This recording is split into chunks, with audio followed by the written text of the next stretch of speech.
Good morning, children. How are you all? Hope you all are fine.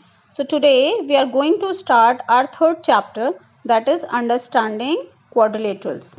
Here, the first term is point. By a sharp tip of the pencil, mark a dot on the paper. Sharper the tip, thinner will be the dot. This almost invisible tiny dot will give an idea of a point. A point determines a location. If you mark 3 points on a paper, you would be required to distinguish them.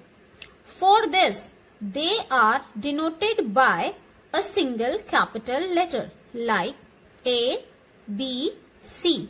Here, this point is A, this point is B, this point is C. These points will be read as point A, point B and point C. Now, segment. Now, first of all, take a thin thread. I have holded the thin thread, okay, and hold its two ends and stretch it without a slack. Slack means you don't have to make it like this. You have to hold it straight like this, okay. It represents a line segment. It will represent a line segment. These are, yes, okay, it represents a line segment.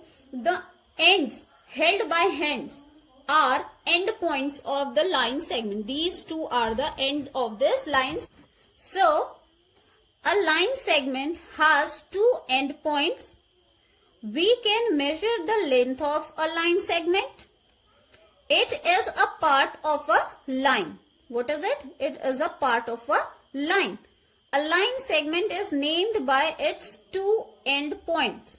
For example, AB, and we will just put a dash over AB. So this is the representation of the line segment. Now, few examples of line segment. Suppose this is a pencil. If I'll take a pencil, it is again it has two end points, this one and this one. This is and this is the line segment. Yes, it is an example of line segment. You can say the edge of a postcard is a example of line segment. Edge of this notebook, edge of this notebook is a example of line segment. Tube light is an example of line segment. Got? Okay. Now come to ray. What is a ray? Now see. First of all, have you seen a beam of a light from a lighthouse? Or you just take an example of torch. A ray of a light from a torch. It has a one direction. It is extending in one direction only. And sun rays, these all are example of rays.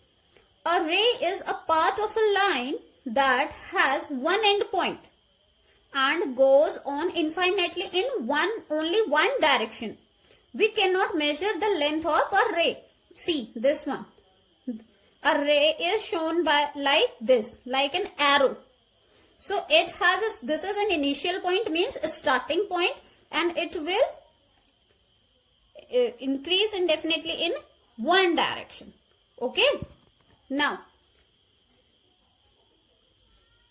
a ray is named using its end point first, then any other point on the ray. Means a ray is named using its end point first. Using its end point first and then any other point on a ray. This is B, this is A. This is the end point and this is named as first. End point first.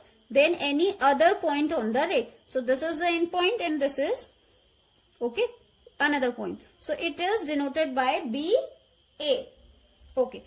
Come to a line. Now imagine that a line segment from A to B. This is a line segment. This is A, this is B. Okay. Now this line segment is extended beyond A like this and beyond B in another direction without any end. So what you will get? It is a, yes.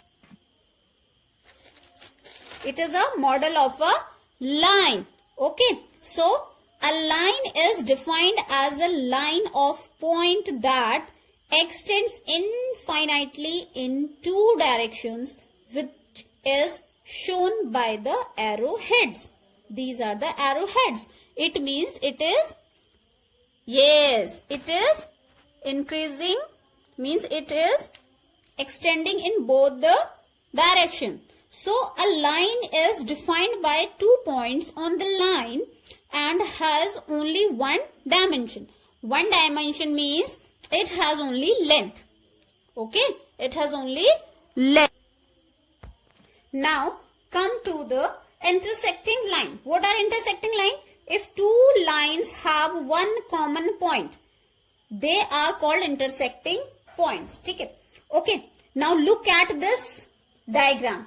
Two lines L1 and L2 are shown. Both lines passes through a point P. Both are passing through this point P. So this P is a common point. So if two lines have one common point, then they are called intersecting lines. Now, for example, a letter X. It is an example of intersecting line.